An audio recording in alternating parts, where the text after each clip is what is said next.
जय श्री राम दोस्तों, आप सबका पुनः हमारे चैनल एनलाइटमेंट एकोज़ में स्वागत है। हमारे पिछले एपिसोड में हमने ऋषि शतानंद द्वारा वह रहस्यमयी कथा सुनी जिसने एक महाप्रतापी राजा विश्वामित्र को ब्रह्म ऋषि होने के लिए प्रेरित किया।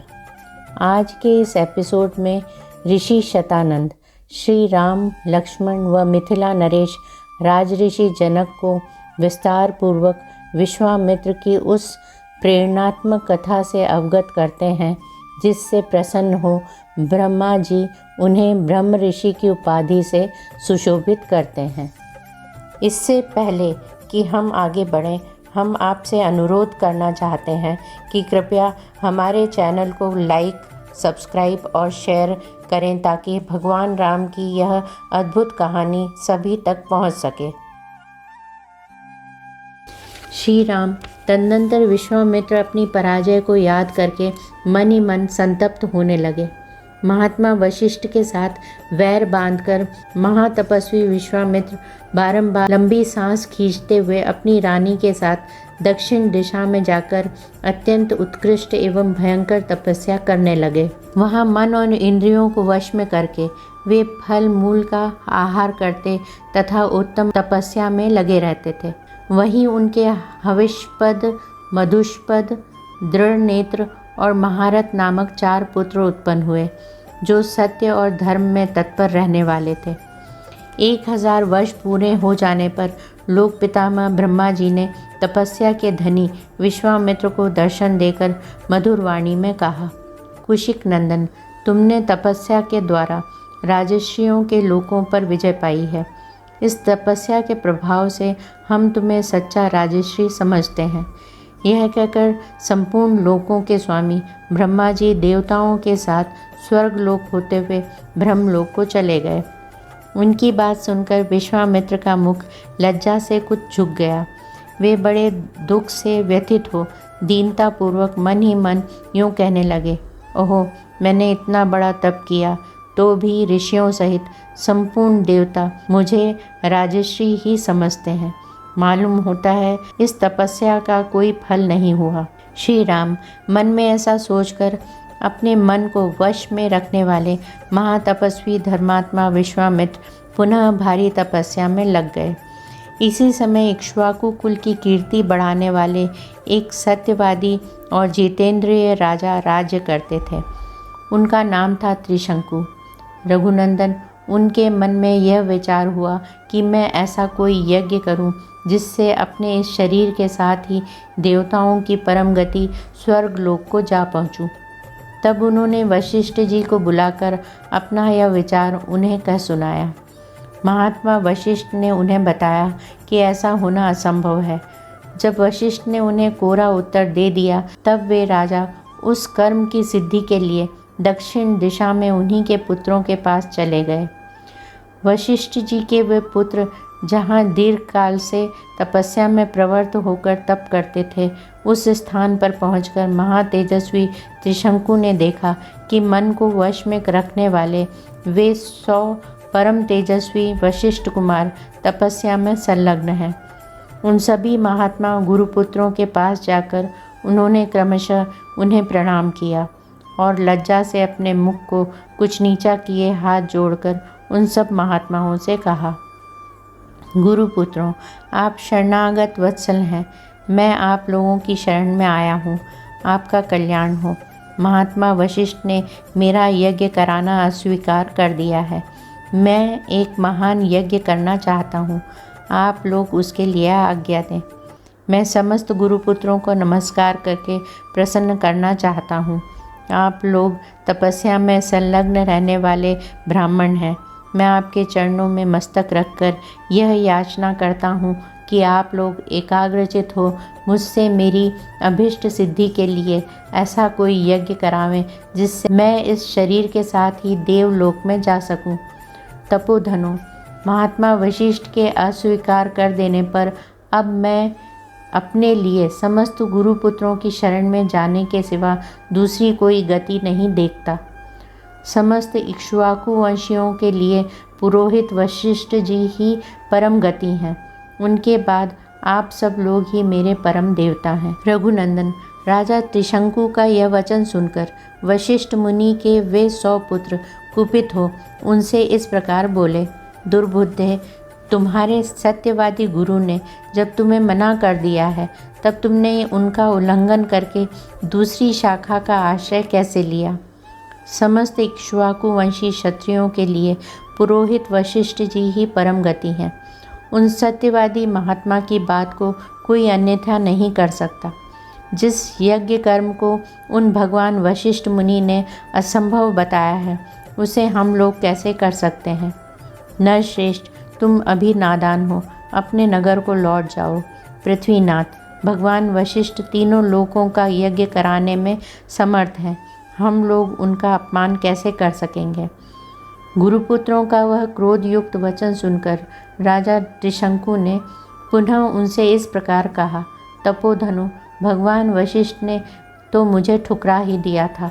आप गुरुपुत्र गण भी मेरी प्रार्थना नहीं स्वीकार कर रहे हैं, अतः आपका कल्याण हो। अब मैं दूसरे किसी की शरण में जाऊंगा। त्रिशंकु का यह घोर अभिसंधिपूर्ण वचन सुनकर महर्षि के पुत्रों ने अत्यंत कुपित हो उन्हें शाप दे दिया। अरे जा, तू चांडाल हो जाएगा। ऐसा कहकर वे महात्मा अपने अपने आश्रम में प्रविष्ट हो गए। तदनंतर रात व्यतीत होते ही राजा त्रिशंकु चांडाल हो गए। उनके शरीर का रंग नीला हो गया, कपड़े भी नीले हो गए, प्रत्येक अंग में रुक्षता आ गई, सिर के बाल छोटे छोटे हो गए, सारे शरीर में चिता की राख सी लिपट गई, विभिन्न अंगों में यथास्थान लोहे के गहने पड़ गए। श्री राम अपने राजा को चांडाल के रूप में देखकर सब मंत्री और पुरवासी जो उनके साथ आए थे उन्हें छोड़कर भाग गए। ककुस्थ नंदन, वे धीर स्वभाव नरेश दिन रात चिंता की आग में जलने लगे और अकेले ही तपोधन विश्वामित्र की शरण में गए। श्री राम, विश्वामित्र ने देखा राजा का जीवन निष्फल हो गया है। उन्हें चांडाल के रूप में देखकर उन महातेजस्वी परम धर्मात्मा मुनि के हृदय में करुणा भर आई। वे दया से द्रवित होकर भयंकर दिखाई देने वाले राजा त्रिशंकु से इस प्रकार बोले, महाबली राजकुमार, तुम्हारा भला हो। यहाँ किस काम से तुम्हारा आना हुआ है। वीर अयोध्या नरेश, जान पड़ता है तुम शाप से चांडाल भाव को प्राप्त हुए हो। विश्वामित्र की बात सुनकर चांडाल भाव को प्राप्त हुए और वाणी के तात्पर्य को समझने वाले राजा त्रिशंकु ने हाथ जोड़कर वाक्यार्थ कोविद विश्वामित्र मुनि से इस प्रकार कहा, महर्षि, मुझे गुरु तथा गुरुपुत्रों ने ठुकरा दिया। मैं जिस मनोअभीष्ट वस्तु को पाना चाहता था उसे न पाकर इच्छा के विपरीत अनर्थ का भागी हो गया। सौम्य दर्शन मुनीश्वर, मैं चाहता था कि इसी शरीर से स्वर्ग को जाऊं, परंतु यह इच्छा पूर्ण न हो सकी। मैंने सैकड़ों यज्ञ किए हैं किंतु उनका भी कोई फल नहीं मिल रहा है।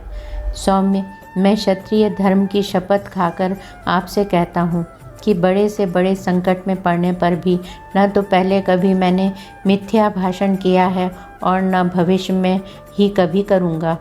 मैंने नाना प्रकार के यज्ञों का अनुष्ठान किया, प्रजाजनों की धर्मपूर्वक रक्षा की और शील एवं सदाचार के द्वारा महात्माओं तथा गुरुजनों को संतुष्ट रखने का प्रयास किया। इस समय भी मैं यज्ञ करना चाहता हूँ, अतः मेरा यह प्रयत्न धर्म के लिए ही था। मुनि प्रवर, तो भी मेरे गुरुजन मुझ पर संतुष्ट न हो सके। यह देखकर मैं देव को ही बड़ा मानता हूँ। पुरुषार्थ तो निरर्थक जान पड़ता है। देव सब पर आक्रमण करता है, देव ही सबकी परम गति है। मुने, मैं अत्यंत आर्त होकर आपकी कृपा चाहता हूँ। देव ने मेरे पुरुषार्थ को दबा दिया है। आपका भला हो, आप मुझ पर अवश्य कृपा करें। अब मैं आपके सिवा दूसरे किसी की शरण में नहीं जाऊंगा। दूसरा कोई मुझे शरण देने वाला है भी नहीं। आप ही अपने पुरुषार्थ से मेरे दुर्देव को पलट सकते हैं। शतानंद जी कहते हैं, श्री राम, साक्षात चांडाल के स्वरूप को प्राप्त हुए राजा त्रिशंकु के पूर्वोक्त वचन को सुनकर कुशिक नंदन विश्वामित्र जी ने दया से द्रवित होकर उनसे मधुर वाणी में कहा, वत्स, इक्ष्वाकुकुल नंदन, तुम्हारा स्वागत है। मैं जानता हूँ तुम बड़े धर्मात्मा हो। नृप्रवर, डरो मत, मैं तुम्हें शरण दूंगा। राजन, तुम्हारे यज्ञ में सहायता करने वाले समस्त पुण्यकर्मा महर्षियों को मैं आमंत्रित करता हूँ। फिर तुम आनंद पूर्वक यज्ञ करना। गुरु के शाप से तुम्हें जो यह नवीन रूप प्राप्त हुआ है, इसके साथ ही तुम सदैह स्वर्ग लोक को जाओगे। नरेश्वर, तुम जो शरणागत वत्सल विश्वामित्र की शरण में आ गए, इससे मैं यह समझता हूँ कि स्वर्ग लोक तुम्हारे हाथ में आ गया है। ऐसा कहकर महातेजस्वी विश्वामित्र ने अपने परम धर्मपरायण महाज्ञानी पुत्रों को यज्ञ की सामग्री जुटाने की आज्ञा दी। तत्पश्चात समस्त शिष्यों को बुलाकर उनसे यह बात कही, तुम लोग मेरी आज्ञा से अनेक विषयों के ज्ञाता समस्त ऋषि मुनियों को, जिनमें वशिष्ठ के पुत्र भी सम्मिलित हैं, उनके शिष्यों, सुहृदों तथा ऋत्विजों सहित बुला लाओ। जिसे मेरा संदेश देकर बुलाया गया हो वह अथवा दूसरा कोई यदि इस यज्ञ के विषय में कोई अवहेलनापूर्ण बात कहे तो तुम लोग वह सब पूरा मुझसे आकर कहना। उनकी आज्ञा मानकर सभी शिष्य चारों दिशाओं में चले गए। फिर तो सब देशों से ब्रह्मवादी मुनि आने लगे। विश्वामित्र के वे शिष्य उन प्रज्वलित तेज वाले महर्षि के पास सबसे पहले लौट आए और समस्त ब्रह्मवादियों ने जो बातें कही थी उन्हें सबने विश्वामित्र जी से कह सुनाया। वे बोले, गुरुदेव, आपका आदेश या संदेश सुनकर प्रायः संपूर्ण देशों में रहने वाले सभी ब्राह्मण आ रहे हैं। केवल महोदय नामक ऋषि तथा वशिष्ठ पुत्रों को छोड़कर सभी महर्षि यहाँ आने के लिए प्रस्थान कर चुके हैं।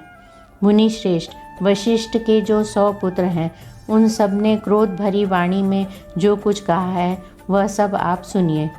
वे कहते हैं, जो विशेषतः चांडाल है और जिसका यज्ञ कराने वाला आचार्य क्षत्रिय है, उसके यज्ञ में देवऋषि अथवा महात्मा ब्राह्मण हविष्य का भोजन कैसे कर सकते हैं, अथवा चंडाल का अन्न खाकर विश्वामित्र से पालित हुए ब्राह्मण स्वर्ग में कैसे जा सकेंगे। मुनि प्रवर, महोदय के साथ वशिष्ठ के सभी पुत्रों ने क्रोध से लाल आंखें करके ये उपर्युक्त निष्ठुरतापूर्ण बातें कही थी। उन सबकी वह बात सुनकर मुनिवर विश्वामित्र के दोनों नेत्र क्रोध से लाल हो गए और वे रोषपूर्वक इस प्रकार बोले, मैं उग्र तपस्या में लगा हूँ और दोष या दुर्भावना से रहित हूँ, तो भी जो मुझ पर दोषारोपण करते हैं वे दुरात्मा भस्मीभूत हो जाएंगे, इसमें संशय नहीं है। आज कालपाश से बनकर वे यमलोक में पहुंचा दिए गए। अब ये 700 जन्मों तक मुर्दों की रखवाली करने वाली, निश्चित रूप से कुत्ते का मांस खाने वाली मुष्टिक नामक प्रसिद्ध निर्दय चांडाल जाति में जन्म ग्रहण करें। वे लोग विकृत एवं विरूप होकर इन लोकों में विचरें। साथ ही दुर्बुद्धि महोदय भी, जिसने मुझ दोषहीन को भी दूषित किया है, मेरे क्रोध से दीर्घ काल तक सब लोगों में निंदित, दूसरे प्राणियों की हिंसा में तत्पर और दया शून्य निषाद योनि को प्राप्त करके दुर्गति भोगेगा। ऋषियों के बीच में ऐसा कहकर महातपस्वी, महातेजस्वी एवं महामुनि विश्वामित्र चुप हो गए। शतानंद जी कहते हैं, श्री राम, महोदय सहित वशिष्ठ के पुत्रों को अपने तपोबल से नष्ट हुआ जान महातेजस्वी विश्वामित्र ने ऋषियों के बीच में इस प्रकार कहा, मुनिवरों, ये इक्ष्वाकु वंश में उत्पन्न राजा त्रिशंकु हैं। ये विख्यात नरेश बड़े ही धर्मात्मा और दानी रहे हैं तथा इस समय मेरी शरण में आए हैं। इनकी इच्छा है कि मैं अपने इसी शरीर से देवलोक पर अधिकार प्राप्त करूं। अतः आप लोग मेरे साथ रहकर ऐसे यज्ञ का अनुष्ठान करें जिससे इन्हें इस शरीर से ही देवलोक की प्राप्ति हो सके। विश्वामित्र की यह बात सुनकर धर्म को जानने वाले सभी महर्षियों ने सहसा एकत्रित होकर आपस में धर्मयुक्त परामर्श किया। ब्राह्मणों, कुशिक के पुत्र विश्वामित्र मुनि बड़े क्रोधी हैं। ये जो बात कह रहे हैं उसका ठीक तरह से पालन करना चाहिए। इसमें संशय नहीं है। ये भगवान विश्वामित्र अग्नि के समान तेजस्वी हैं। यदि इनकी बात नहीं मानी गई तो ये रोषपूर्वक शाप दे देंगे। इसलिए ऐसे यज्ञ का आरंभ करना चाहिए जिससे विश्वामित्र के तेज से ये इक्ष्वाकु नंदन त्रिशंकु सशरीर स्वर्गलोक में जा सके। इस तरह विचार करके उन्होंने सर्वसम्मति से यह निश्चय किया कि यज्ञ आरंभ किया जाए। ऐसा निश्चय करके महर्षियों ने उस समय अपना अपना कार्य आरंभ किया। महातेजस्वी विश्वामित्र स्वयं ही उस यज्ञ में याजक हुए। फिर क्रमशः अनेक मंत्रवेता ब्राह्मण ऋत्विज हुए, जिन्होंने कल्प शास्त्र के अनुसार विधि एवं मंत्रोच्चारण पूर्वक सारे कार्य संपन्न किए। तदनंतर बहुत समय तक यत्न पूर्वक मंत्र पाठ करके महातपस्वी विश्वामित्र ने अपना अपना भाग ग्रहण करने के लिए संपूर्ण देवताओं का आह्वान किया, परंतु उस समय वहाँ भाग लेने के लिए वे सब देवता नहीं आए। इससे महामुनि विश्वामित्र को बड़ा क्रोध आया और उन्होंने स्त्रुआ उठाकर रोष के साथ राजा त्रिशंकु से इस प्रकार कहा, नरेश्वर, अब तुम मेरे द्वारा उपार्जित तपस्या का बल देखो। मैं अभी तुम्हें अपनी शक्ति से सशरीर स्वर्गलोक में पहुंचाता हूँ। राजन, आज तुम अपने इस शरीर के साथ ही दुर्लभ स्वर्गलोक को जाओ। नरेश्वर, यदि मैंने तपस्या का कुछ भी फल प्राप्त किया है तो उसके प्रभाव से तुम सशरीर स्वर्गलोक को जाओ। श्री राम, विश्वामित्र मुनि के इतना कहते ही राजा त्रिशंकु सब मुनियों के देखते देखते उस समय अपने शरीर के साथ ही स्वर्गलोक को चले गए। त्रिशंकु को स्वर्गलोक पहुंचा हुआ देख समस्त देवताओं के साथ पाक शासन इंद्र ने उनसे इस प्रकार कहा, मूर्ख त्रिशंकु, तू फिर यहाँ से लौट जा। तेरे लिए स्वर्ग में स्थान नहीं है। तू गुरु के शाप से नष्ट हो चुका है, अतः नीचे मुँह किए पुनः पृथ्वी पर गिर जा। इंद्र के इतना कहते ही राजा त्रिशंकु तपोधन विश्वामित्र को पुकार कर त्राही त्राही की रट लगाते हुए पुनः स्वर्ग से नीचे गिरे। चीखते चिल्लाते हुए त्रिशंकु की वह करुण पुकार सुनकर कौशिक मुनि को बड़ा क्रोध हुआ। वे त्रिशंकु से बोले, राजन, वहीं ठहर जा, वहीं ठहर जा। उनके ऐसा कहने पर त्रिशंकु बीच में ही लटके रह गए। तत्पश्चात तेजस्वी विश्वामित्र ने ऋषि मंडली के बीच दूसरे प्रजापति के समान दक्षिण मार्ग के लिए नए सप्तऋषियों की सृष्टि की तथा क्रोध से भरकर उन्होंने नवीन नक्षत्रों का भी निर्माण कर डाला। वे महद यशस्वी मुनि क्रोध से कलुषित हो दक्षिण दिशा में ऋषि मंडली के बीच नूतन नक्षत्र मालाओं की सृष्टि करके यह विचार करने लगे कि मैं दूसरे इंद्र की सृष्टि करूँगा अथवा मेरे द्वारा रचित स्वर्गलोक बिना इंद्र के ही रहेगा। ऐसा निश्चय करके उन्होंने क्रोधपूर्वक नूतन देवताओं की सृष्टि प्रारंभ की। इससे समस्त देवता, असुर और ऋषि समुदाय बहुत घबराए और सभी वहां आकर महात्मा विश्वामित्र से विनयपूर्वक बोले, महाभाग, ये राजा त्रिशंकु गुरु के शाप से अपना पुण्य नष्ट करके चांडाल हो गए हैं, अतः तपोधन, ये सशरीर स्वर्ग में जाने के कदापि अधिकारी नहीं हैं। उन देवताओं की यह बात सुनकर मुनिवर कौशिक ने संपूर्ण देवताओं से परमोत्कृष्ट वचन कहा, देवगण, आपका कल्याण हो। मैंने राजा त्रिशंकु को सदेह स्वर्ग भेजने की प्रतिज्ञा कर ली है, अतः उसे मैं झूठी नहीं कर सकता। इन महाराज त्रिशंकु को सदा स्वर्गलोक का सुख प्राप्त होता रहे। मैंने जिन नक्षत्रों का निर्माण किया है वे सब सदा मौजूद रहें। जब तक संसार रहे तब तक ये सभी वस्तुएं जिनकी मेरे द्वारा सृष्टि हुई है सदा बनी रहें। देवताओं, आप सब लोग इन बातों का अनुमोदन करें। उनके ऐसा कहने पर सब देवता मुनिवर विश्वामित्र से बोले, महर्षि, ऐसा ही हो। ये सभी वस्तुएं बनी रहें और आपका कल्याण हो। मुनि श्रेष्ठ, आपके रचे हुए अनेक नक्षत्र आकाश में वैश्वानर पथ से बाहर प्रकाशित होंगे और उन्हीं ज्योतिर्मय नक्षत्रों के बीच में सिर नीचा किए त्रिशंकु भी प्रकाशमान रहेंगे। वहाँ इनकी स्थिति देवताओं के समान होगी और ये सभी नक्षत्र इन कृतार्थ एवं यशस्वी नृपश्रेष्ठ का स्वर्गीय पुरुष की भांति अनुसरण करते रहेंगे। इसके बाद संपूर्ण देवताओं ने ऋषियों के बीच में ही महातेजस्वी धर्मात्मा विश्वामित्र मुनि की स्तुति की। इससे प्रसन्न होकर उन्होंने बहुत अच्छा कहकर देवताओं का अनुरोध स्वीकार कर लिया। नरश्रेष्ठ श्री राम तदनंतर यज्ञ समाप्त होने पर सब देव और तपोधन महर्षि जैसे आए थे उसी प्रकार अपने अपने स्थान को लौट गए। शतानंद जी कहते हैं, पुरुष सिंह श्री राम यज्ञ में आए हुए उन सब वनवासी ऋषियों को वहां से जाते देख महातेजस्वी विश्वामित्र ने उनसे कहा, महर्षियों, इस दक्षिण दिशा में रहने से हमारी तपस्या में महान विघ्न आ पड़ा है, अतः अब हम दूसरी दिशा में चले जाएंगे और वहीं रहकर तपस्या करेंगे। विशाल पश्चिम दिशा में जो महात्मा ब्रह्मा जी के 3 पुष्कर हैं, उन्हीं के पास रहकर हम सुखपूर्वक तपस्या करेंगे, क्योंकि वह तपोवन बहुत ही सुखद है। ऐसा कहकर वे महातेजस्वी महामुनि पुष्कर में चले गए और वहाँ फल मूल का भोजन करके उग्र एवं दुर्जय तपस्या करने लगे। इन्हीं दिनों अयोध्या के महाराज अम्बरीश एक यज्ञ की तैयारी करने लगे। जब वे यज्ञ में लगे हुए थे उस समय इंद्र ने उनके यज्ञ पशु को चुरा लिया। पशु के खो जाने पर पुरोहित जी ने राजा से कहा, राजन, जो पशु यहाँ लाया गया था वह आपकी दुर्नीति के कारण खो गया।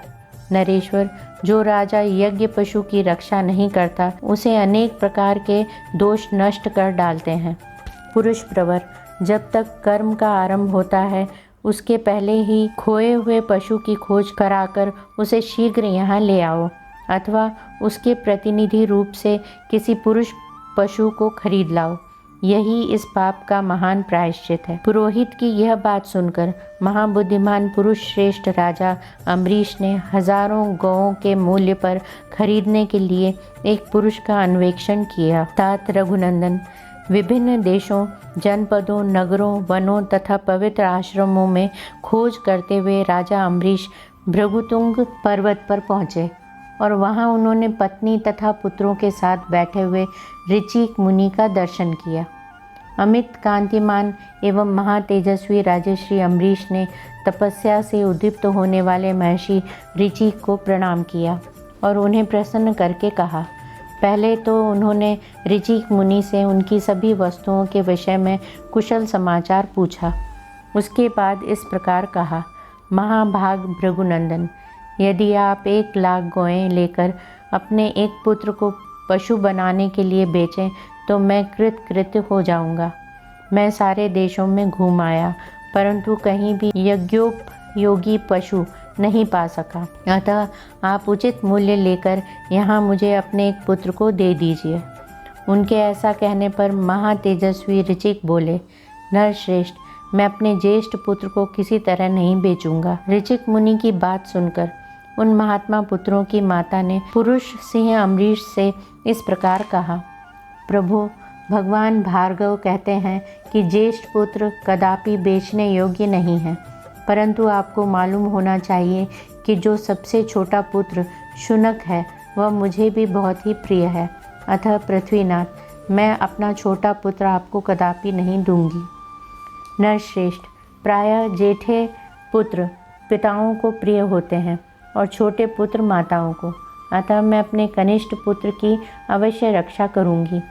श्री राम, मुनि और उनकी पत्नी के ऐसा कहने पर मंझले पुत्र शुनहशेप ने स्वयं कहा, राजपुत्र पिता ने ज्येष्ठ को और माता ने कनिष्ठ पुत्र को बेचने के लिए अयोग्य बतलाया है, अतः मैं समझता हूँ इन दोनों की दृष्टि में मंझला पुत्र ही बेचने के योग्य है, इसलिए तुम मुझे ही ले चलो। महाबाहु रघुनंदन, ब्रह्मवादी मंझले पुत्र के ऐसा कहने पर राजा अम्बरीश बड़े प्रसन्न हुए और 1 करोड़ स्वर्ण मुद्रा रत्नों के ढेर तथा 1 लाख गौओं के बदले शुनहशेप को लेकर वे घर की ओर चले। महातेजस्वी महायशस्वी राजर्षि अम्बरीश शुनहशेप को रथ पर बिठाकर बड़ी उतावली के साथ तीव्र गति से चले। शतानंद जी बोले, नरश्रेष्ठ रघुनंदन, महायशस्वी राजा अम्बरीश शुनशेप को साथ लेकर दोपहर के समय पुष्कर तीर्थ में आए और वहाँ विश्राम करने लगे। श्री राम, जब वे विश्राम करने लगे उस समय महायशस्वी शुनशेप ज्येष्ठ पुष्कर में आकर ऋषियों के साथ तपस्या करते हुए अपने मामा विश्वामित्र से मिला। वह अत्यंत आतुर एवं दीन हो रहा था। उसके मुख पर विषाद छा गया था। वह भूख, प्यास और परिश्रम से दीन हो मुनि की गोद में गिर पड़ा और इस प्रकार बोला, सौम्य मुनि पुंगव, न मेरे माता है न पिता, फिर भाई बंधु कहाँ से हो सकते हैं। मैं असहाय हूँ, अतः आप ही धर्म के द्वारा मेरी रक्षा कीजिए। नरश्रेष्ठ, आप सबके रक्षक तथा अभीष्ट वस्तु की प्राप्ति कराने वाले हैं। ये राजा अम्बरीश कृतार्थ हो जाएं और मैं भी विकार रहित दीर्घायु होकर सर्वोत्तम तपस्या करके स्वर्ग लोक प्राप्त कर लूँ, ऐसी कृपा कीजिए। धर्मात्मन, आप अपने निर्मल चित्त से मुझ अनाथ के नाथ असहाय के रक्षक हो जाएं। जैसे पिता अपने पुत्र की रक्षा करता है, उसी प्रकार आप मुझे इस पाप मूलक विपत्ति से बचाइए। शुनशेप की वह बात सुनकर महातपस्वी विश्वामित्र उसे नाना प्रकार से सांत्वना दे अपने पुत्रों से इस प्रकार बोले, बच्चों, शुभ की अभिलाषा रखने वाले पिता जिस पारलौकिक हित के उद्देश्य से पुत्रों को जन्म देते हैं, उसकी पूर्ति का यह समय आ गया है। पुत्रों, यह बालक मुनि कुमार मुझसे अपनी रक्षा चाहता है। तुम लोग अपना जीवन मात्र देकर इसका प्रिय करो। तुम सब के सब पुण्यात्मा और धर्मपरायण हो, अतः राजा के यज्ञ में पशु बनकर अग्निदेव को तृप्ति प्रदान करो। इससे शुनशेप सनात होगा। राजा का यज्ञ भी बिना किसी विघ्न बाधा के पूर्ण हो जाएगा। देवता भी तृप्त होंगे और तुम्हारे द्वारा मेरी आज्ञा का पालन भी हो जाएगा। नरश्रेष्ठ, विश्वामित्र मुनि का वह वचन सुनकर उनके मधुच्छंद आदि पुत्र अभिमान और अवहेलना पूर्वक इस प्रकार बोले, प्रभु, आप अपने बहुत से पुत्रों को त्याग कर दूसरे के एक पुत्र की रक्षा कैसे करते हैं। जैसे पवित्र भोजन में कुत्ते का मांस पड़ जाए तो वह आग्राह्य हो जाता है, उसी प्रकार जहाँ अपने पुत्रों की रक्षा आवश्यक हो, वहाँ दूसरे के पुत्र की रक्षा के कार्य को हम अकर्तव्य की कोटि में ही देखते हैं। उन पुत्रों का वह कथन सुनकर मुनिवर विश्वामित्र के नेत्र क्रोध से लाल हो गए। वे इस प्रकार कहने लगे, अरे, तुम लोगों ने निर्भय होकर ऐसी बात कही है जो धर्म से रहित एवं निंदित है।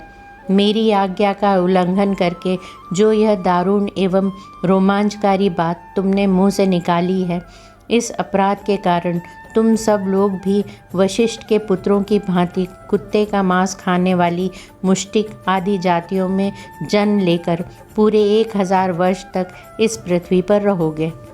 इस प्रकार अपने पुत्रों को शाप देकर मुनिवर विश्वामित्र ने उस समय शोकार्त शुनशेप की निर्विघ्न रक्षा करके उससे इस प्रकार कहा, मुनि कुमार, अम्बरीश के इस यज्ञ में जब तुम्हें कुश आदि के पवित्र पाशों से बांधकर लाल फूलों की माला और लाल चंदन धारण करा दिया जाए, उस समय तुम विष्णु देवता संबंधी यूप के पास जाकर वाणी द्वारा अग्नि की स्तुति करना और इन 2 दिव्य गाथाओं का गान करना। इससे तुम मनोवांछित सिद्धि प्राप्त कर लोगे। शुनशेप ने एकाग्रचित होकर उन दोनों गाथाओं को ग्रहण किया और राजसिंह अम्बरीश के पास जाकर उनसे शीघ्रतापूर्वक कहा, राजेंद्र, परम बुद्धिमान राजसिंह, अब हम दोनों शीघ्र चलें। आप यज्ञ की दीक्षा लें और यज्ञ कार्य संपन्न करें। ऋषि कुमार का वह वचन सुनकर राजा अम्बरीश आलस्य छोड़कर हर्ष से उत्फुल्ल हो शीघ्रतापूर्वक यज्ञशाला में गए। वहाँ सदस्य की अनुमति ले राजा अम्बरीश ने शुनशेप को कुश के पवित्र पाश से बांधकर उसे पशु के लक्षण से संपन्न कर दिया और यज्ञ पशु को लाल वस्त्र पहनाकर यूप में बांध दिया। बंधे हुए मुनिपुत्र शुनशेप ने उत्तम वाणी द्वारा इंद्र और उपेंद्र इन दोनों देवताओं की यथावत स्तुति की। उस रहस्यभूत स्तुति से संतुष्ट होकर सहस्त्र नेत्रधारी इंद्र बड़े प्रसन्न हुए। उस समय उन्होंने शुनहशेप को दीर्घायु प्रदान की। नरश्रेष्ठ श्री राम, राजा अम्बरीश ने भी देवराज इंद्र की कृपा से उस यज्ञ का बहुगुण संपन्न उत्तम फल प्राप्त किया। पुरुष प्रवर, इसके बाद महातपस्वी विश्वामित्र ने भी पुष्कर तीर्थ में पुनः 1000 वर्षों तक तीव्र तपस्या की। शतानंद जी कहते हैं, श्री राम, जब 1000 वर्ष पूरे हो गए तब उन्होंने व्रत की समाप्ति का स्नान किया। स्नान कर लेने पर महामुनि विश्वामित्र के पास संपूर्ण देवता उन्हें तपस्या का फल देने की इच्छा से आए। उस समय महातेजस्वी ब्रह्मा जी ने मधुर वाणी में कहा, मुने, तुम्हारा कल्याण हो। अब तुम अपने द्वारा उपार्जित शुभ कर्मों के प्रभाव से ऋषि हो गए। उनसे ऐसा कहकर देवेश्वर ब्रह्मा जी पुनः स्वर्ग को चले गए। इधर महातेजस्वी विश्वामित्र पुनः बड़ी भारी तपस्या में लग गए। नरश्रेष्ठ, तदनंतर बहुत समय व्यतीत होने पर परम सुंदरी अप्सरा मेनका पुष्कर में आई और वहां स्नान की तैयारी करने लगी। महातेजस्वी कुशिक नंदन विश्वामित्र ने वहां उस मेनका को देखा। उसके रूप और लावण्य की कहीं तुलना नहीं थी। जैसे बादल में बिजली चमकती हो, उसी प्रकार वह पुष्कर के जल में शोभा पा रही थी। उसे देखकर विश्वामित्र मुनि काम के अधीन हो गए और उससे इस प्रकार बोले, अप्सरा, तेरा स्वागत है। तू मेरे इस आश्रम में निवास कर। तेरा भला हो। मैं काम से मोहित हो रहा हूँ, मुझ पर कृपा कर। उनके ऐसा कहने पर सुंदर कटि प्रदेश वाली मेनका वहाँ निवास करने लगी। इस प्रकार तपस्या का बहुत बड़ा विघ्न विश्वामित्र जी के पास स्वयं उपस्थित हो गया। रघुनंदन, मेनका को विश्वामित्र जी के उस सौम्य आश्रम पर रहते हुए 10 वर्ष बड़े सुख से बीते। इतना समय बीत जाने पर महामुनि विश्वामित्र लज्जित से हो गए, चिंता और शोक में डूब गए। रघुनंदन, मुनि के मन में रोषपूर्वक यह विचार उत्पन्न हुआ कि यह सब देवताओं की करतूत है। उन्होंने हमारी तपस्या का अपहरण करने के लिए यह महान प्रयास किया है। मैं कामजनित मोह से ऐसा आक्रांत हो गया कि मेरे 10 वर्ष एक दिन रात के समान बीत गए। यह मेरी तपस्या में बहुत बड़ा विघ्न उपस्थित हो गया। ऐसा विचार कर मुनिवर विश्वामित्र लंबी सांस खींचते हुए पश्चाताप से दुखित हो गए। उस समय मेनका अप्सरा भयभीत हो थर-थर कांपती हुई हाथ जोड़कर उनके सामने खड़ी हो गई। उसकी ओर देखकर कुशिक नंदन विश्वामित्र ने मधुर वचनों द्वारा उसे विदा कर दिया और स्वयं वे उत्तर पर्वत हिमवान पर चले गए। वहाँ उन महायशस्वी मुनि ने निश्चयात्मक बुद्धि का आश्रय ले कामदेव को जीतने के लिए कौशिकी तट पर जाकर दुर्जय तपस्या आरंभ की। श्री राम, वहाँ उत्तर पर्वत पर 1000 वर्षों तक घोर तपस्या में लगे हुए विश्वामित्र से देवताओं को बड़ा भय हुआ। सब देवता और ऋषि परस्पर मिलकर सलाह करने लगे, ये कुशिक नंदन विश्वामित्र महर्षि की पदवी प्राप्त करें, यही उनके लिए उत्तम बात होगी। देवताओं की बात सुनकर सर्वलोक पितामह ब्रह्मा जी तपोधन विश्वामित्र के पास जा मधुर वाणी में बोले, महर्षि, तुम्हारा स्वागत है। वत्स कौशिक, मैं तुम्हारी उग्र तपस्या से बहुत संतुष्ट हूँ और तुम्हें महत्ता एवं ऋषियों में श्रेष्ठता प्रदान करता हूँ। ब्रह्मा जी का यह वचन सुनकर तपोधन विश्वामित्र हाथ जोड़कर प्रणाम करके उनसे बोले, भगवान, यदि अपने द्वारा उपार्जित शुभ कर्मों के फल से मुझे आप ब्रह्म ऋषि का अनुपम पद प्रदान कर सके तो मैं अपने को जितेंद्रिय समझूंगा। तब ब्रह्मा जी ने उनसे कहा, मुनि श्रेष्ठ, अभी तुम जितेंद्रिय नहीं हुए हो, इसके लिए प्रयत्न करो। ऐसा कहकर वे स्वर्गलोक को चले गए। देवताओं के चले जाने पर महामुनि विश्वामित्र ने पुनः घोर तपस्या आरंभ की। वे दोनों भुजाएं ऊपर उठाए बिना किसी आधार के खड़े होकर केवल वायु पीकर रहते हुए तप में संलग्न हो गए। गर्मी के दिनों में पंचाग्नि का सेवन करते, वर्षा काल में खुले आकाश के नीचे रहते और जाड़े के समय रात दिन पानी में खड़े रहते। इस प्रकार उन तपोधन ने 1000 वर्षों तक घोर तपस्या की। महामुनि विश्वामित्र के इस प्रकार तपस्या करते समय देवताओं और इंद्र के मन में बड़ा भारी संताप हुआ।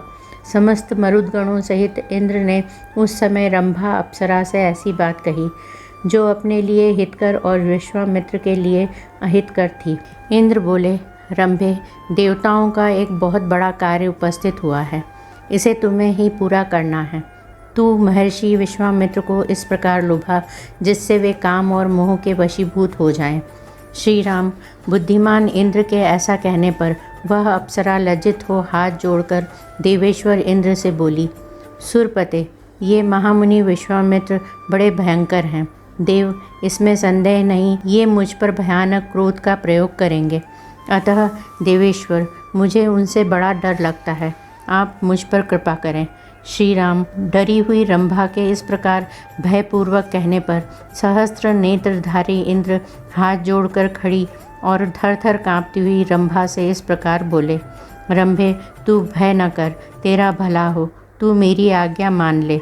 वैशाख मास में जबकि प्रत्येक वृक्ष नव पल्लवों से परम सुंदर शोभा धारण कर लेता है, अपनी मधुर काकली से सबके हृदय को खींचने वाले कोकिल और कामदेव के साथ मैं भी तेरे पास रहूँगा। भद्रे, तू अपने परम कांतिमान रूप को हाव भाव आदि विविध गुणों से संपन्न करके उसके द्वारा विश्वामित्र मुनि को तपस्या से विचलित कर दे। देवराज का यह वचन सुनकर उस मधुर मुस्कान वाली सुंदरी अप्सरा ने परम उत्तम रूप बनाकर विश्वामित्र को लुभाना आरंभ किया। विश्वामित्र ने मीठी बोली बोलने वाले कोकिल की मधुर काकली सुनी। उन्होंने प्रसन्नचित होकर जब उस ओर दृष्टिपात किया तब सामने रंभा खड़ी दिखाई दी। कोकिल के कलरव, रंभा के अनुपम गीत और अप्रत्याशित दर्शन से मुनि के मन में संदेह हो गया। देवराज का वह सारा कुचक्र उनकी समझ में आ गया। फिर तो मुनिवर विश्वामित्र ने क्रोध में भरकर रंभा को शाप देते हुए कहा, दुर्भगे रंभे, मैं काम और क्रोध पर विजय पाना चाहता हूँ और तू आकर मुझे लुभाती है। अतः इस अपराध के कारण तू 10,000 वर्षों तक पत्थर की प्रतिमा बनकर खड़ी रहेगी। रंभे, शाप का समय पूरा हो जाने के बाद एक महान तेजस्वी और तपोबल संपन्न ब्राह्मण, ब्रह्मा जी के पुत्र वशिष्ठ, मेरे क्रोध से कलुषित तेरा उद्धार करेंगे। ऐसा कहकर महातेजस्वी महामुनि विश्वामित्र अपना क्रोध न रोक सकने के कारण मन ही मन संतप्त हो उठे। मुनि के उस महाशाप से रंभा तत्काल पत्थर की प्रतिमा बन गई। महर्षि का वह शाप युक्त वचन सुनकर कंदर्प और इंद्र वहाँ से खिसक गए। श्री राम, क्रोध से तपस्या का क्षय हो गया और इंद्रियां अभी तक काबू में न आ सकी। यह विचार कर उन महातेजस्वी मुनि के चित्त को शांति नहीं मिलती थी। तपस्या का अपहरण हो जाने पर उनके मन में यह विचार उत्पन्न हुआ कि अब से न तो क्रोध करूँगा और न किसी भी अवस्था में मुँह से कुछ बोलूँगा, अथवा 100 वर्षों तक मैं श्वास भी न लूँगा। इंद्रियों को जीतकर इस शरीर को सुखा डालूँगा। जब तक अपनी तपस्या से उपार्जित ब्राह्मणत्व मुझे प्राप्त न होगा तब तक चाहे अनंत वर्ष बीत जाएं, मैं बिना खाए पिए खड़ा रहूँगा और सांस तक न लूँगा। तपस्या करते समय मेरे शरीर के अवयव कदापि नष्ट नहीं होंगे। रघुनंदन, ऐसा निश्चय करके मुनिवर विश्वामित्र ने पुनः 1000 वर्षों तक तपस्या करने के लिए दीक्षा ग्रहण की। उन्होंने जो प्रतिज्ञा की थी उसकी संसार में कहीं तुलना नहीं है। शतानंद जी कहते हैं, श्री राम, पूर्वोक्त प्रतिज्ञा के अनंतर महामुनि विश्वामित्र उत्तर दिशा को त्याग कर पूर्व दिशा में चले गए और वहीं रहकर अत्यंत कठोर तपस्या करने लगे। रघुनंदन, 1,000 वर्षों तक परम उत्तम मौन व्रत धारण करके वे परम दुष्कर तपस्या में लगे रहे। उनके उस तप की कहीं तुलना न थी। 1000 वर्ष पूर्ण होने तक वे महामुनि काष्ठ की भांति निश्चेष्ट बने रहे। बीच बीच में उन पर बहुत से विघ्नों का आक्रमण हुआ, परंतु क्रोध उनके भीतर नहीं घुसने पाया। श्री राम, अपने निश्चय पर अटल रहकर उन्होंने अक्षय तप का अनुष्ठान किया। उनका 1000 वर्षों का व्रत पूर्ण होने पर वे महान व्रतधारी महर्षि व्रत समाप्त करके अन्न ग्रहण करने को उद्यत हुए। रघुकुल भूषण, इसी समय इंद्र ने ब्राह्मण के वेश में आकर उनसे तैयार अन्न की याचना की। तब उन्होंने वह सारा तैयार किया हुआ भोजन उस ब्राह्मण को देने का निश्चय करके दे डाला। उस अन्न में से कुछ भी शेष नहीं बचा, इसलिए वे महातपस्वी भगवान विश्वामित्र बिना खाए पिए ही रह गए। फिर भी उन्होंने उस ब्राह्मण से कुछ कहा नहीं, अपने मौन व्रत का यथार्थ रूप से पालन किया। इसके बाद पुनः पहले की ही भांति श्वासोच्छ्वास से रहित मौन व्रत का अनुष्ठान आरंभ किया। पूरे 1000 वर्षों तक उन मुनि श्रेष्ठ ने सांस तक नहीं ली। इस तरह सांस न लेने के कारण उनके मस्तक से धुआं उठने लगा। उससे तीनों लोकों के प्राणी घबरा उठे, सभी संतप्त से होने लगे। उस समय देवता, ऋषि, गंधर्व, नाग, सर्प और राक्षस सब मुनि की तपस्या से मोहित हो गए। उनके तेज से सबकी कांति फीकी पड़ गई। वे सब के सब दुख से व्याकुल हो पितामह ब्रह्मा जी से बोले, देव, अनेक प्रकार के निमित्तों द्वारा महामुनि विश्वामित्र को लोभ और क्रोध दिलाने की चेष्टा की गई, किंतु वे अपनी तपस्या के प्रभाव से निरंतर आगे बढ़ते जा रहे हैं। हमें उनमें कोई छोटा सा भी दोष नहीं दिखाई देता। यदि इन्हें इनकी मनचाही वस्तु नहीं दी गई तो ये अपनी तपस्या से चराचर प्राणियों सहित तीनों लोकों का नाश कर डालेंगे। इस समय सारी दिशाएं धूम से आच्छादित हो गई है, कहीं कुछ भी सूझता नहीं है। समुद्र शुद्ध हो उठे हैं, सारे पर्वत विदीर्ण हुए जाते हैं, धरती डगमग हो रही है और प्रचंड आंधी चलने लगी है। ब्रह्मन, हमें इस उपद्रव के निवारण का कोई उपाय नहीं समझ में आता है। सब लोग नास्तिक की भांति कर्मानुष्ठान से शून्य हो रहे हैं। तीनों लोकों के प्राणियों का मन शुद्ध हो गया है, सभी किम कर्तव्य विमूढ़ से हो रहे हैं। महर्षि विश्वामित्र के तेज से सूर्य की प्रभा फीकी पड़ गई है। भगवान, ये महाकांतिमान मुनि अग्नि स्वरूप हो रहे हैं। देव महामुनि विश्वामित्र जब तक जगत के विनाश का विचार नहीं करते तब तक ही इन्हें प्रसन्न कर लेना चाहिए। जैसे पूर्व काल में प्रलयकालिक अग्नि ने संपूर्ण त्रिलोकी को दग्ध कर डाला था, उसी प्रकार ये भी सबको जलाकर भस्म कर देंगे। यदि ये देवताओं का राज्य प्राप्त करना चाहें तो वह भी इन्हें दे दिया जाए। इनके मन में जो भी अभिलाषा हो उसे पूर्ण किया जाए। तदनंतर ब्रह्मा आदि सब देवता महात्मा विश्वामित्र के पास जाकर मधुर वाणी में बोले, ब्रह्मऋषि, तुम्हारा स्वागत है। हम तुम्हारी तपस्या से बहुत संतुष्ट हुए हैं। कुशिक नंदन, तुमने अपनी उग्र तपस्या से ब्रह्मणत्व प्राप्त कर लिया। ब्रह्मन, मरुदगणों सहित मैं तुम्हें दीर्घायु प्रदान करता हूँ। तुम्हारा कल्याण हो।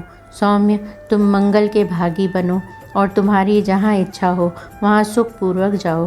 पितामह ब्रह्मा जी की यह बात सुनकर महामुनि विश्वामित्र ने अत्यंत प्रसन्न होकर संपूर्ण देवताओं को प्रणाम किया और कहा, देवगण, यदि मुझे आपकी कृपा से ब्रह्मणत्व मिल गया और दीर्घायु की भी प्राप्ति हो गई तो ओंकार, वषट्कार और चारों वेद स्वयं आकर मेरा वरण करें।